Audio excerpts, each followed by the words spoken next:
So we're starting Module 2, where we're going to delve a little bit more detail of major neurocognitive disorders. Module 1, we went over delirium and dementia, which we'll be seeing again.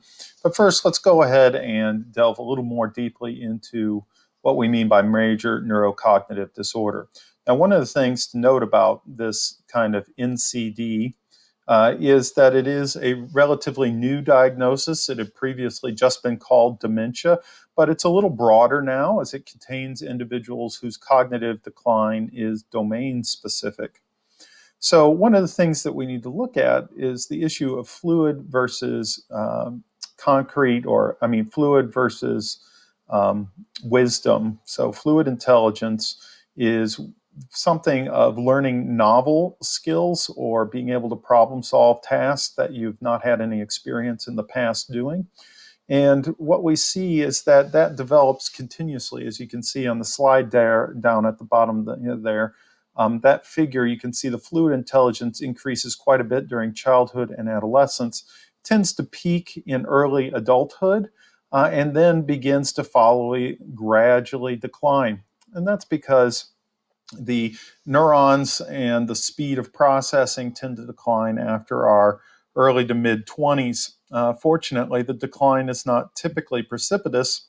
As you can see, it's more of a slow kind of gradual decline. And the good news is that that fluid intelligence, our ability to deal with novel information, is going to be offset by gains in crystallized intelligence, or in your book, referred to more as wisdom. And so wisdom is kind of our collective knowledge that we gain through a lifetime. And what happens with our crystallized knowledge, as long as we're trying to keep learning and getting new experiences as we get older, is that it's going to increase as we get older, and it's not going to decline like we see with fluid intelligence. And so as you get older, it's really a balance, because you can't learn new things as quickly. You can't respond as quickly as you could before. Then you've got to marshal your resources and select the things that you really want to do, optimize to the best of your ability, and then engage in compensation. So there's little tricks that you can do to maintain a relatively high efficiency, even if you don't have the pure skills from a neurocognitive sense that you did before. And you can see this all the time. Look at various professional athletes, the stars who are of older age. They can't do the same things that the younger kids can do, but yet they can still score baskets because they have a lot of knowledge of the game that they can utilize to kind of compensate for their decline physically. And the same thing's happening in the brain that is happening in the body for this. So I think that's a good thing to keep in mind, that aging in general will see some neurocognitive decline. That is not a disorder. What we need to pay attention to is when that decline becomes precipitous, and that is not typical, in which case it may be a neurocognitive disorder. So memory and learning, in Module 1, we kept talking about how, especially in dementia, but also in delirium, that memory and learning are negatively impacted.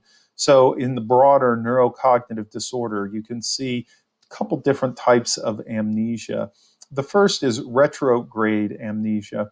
And what we see in this is a loss of memory for events prior to the onset of an illness or some sort of traumatic event. So this is not remembering your past. Anterograde amnesia is the inability to learn new information. So usually there's a point in time where you begin to see people have the inability to learn that new information. Usually maybe the first real signs that you're going to see of a major neurocognitive disorder is going to be this anterograde amnesia, where people just don't seem to be able to learn new content, or they forget it very quickly. Some verbal communication differences that we begin to see with NCD is the issue of aphasia. Aphasia is a loss or impairment in language that's usually caused by brain damage. It includes things like trouble finding words, naming objects, or comprehending instructions. The language disturbance oftentimes is pretty subtle. So you may not even really notice it when interacting, because a lot of those individuals are still remaining verbally fluent until the disorder becomes real advanced. So it's not going to be one of those first signs that you're going to see. And generally, people are going to retain their vocabulary skills and are able to construct verbally or grammatically correct sentences.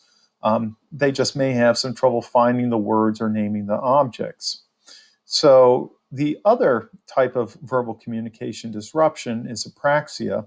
And in apraxia, this is a difficulty performing purposeful movements that are in response to verbal commands. So the individual is going to have sufficient strength, they understand, but they can't translate the two together so that they can respond in a meaningful way. And so you can see in the slide there, individuals may even know the words in their head, but when they're trying to say things, it's not coming out as they mean them to. And so that would be some of the signs verbally of a neurocognitive disorder. Perceptually, we have the issue of agnosia. And what agnosia is difficulty identifying stimuli in the environment. And so this is associated with visual, auditory, or tactile kind of sensations. And it can be relatively specific or more generalized. So, for example, visual agnosia is an inability to recognize certain objects or faces. So you can see here, for instance, a woman puzzling over what a fork is, and then maybe not until she touches it and her tactile senses take over that she is able to go, oh yes, that is what we call a fork. But by just visual identification, she was unable to do it. And that would be an example of agnosia. Some other things, you kind of see a reverting back to a more childlike state in their type of thinking. So they go from abstract thinking, as most adults are, to a very, very concrete kind of thinking.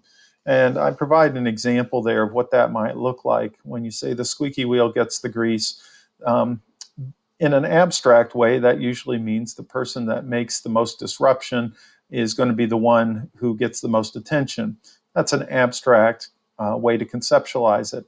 A more concrete way is visualizing somebody having a squeaky wheel and putting grease on it so it won't squeak anymore. That is a literal, concrete kind of interpretation.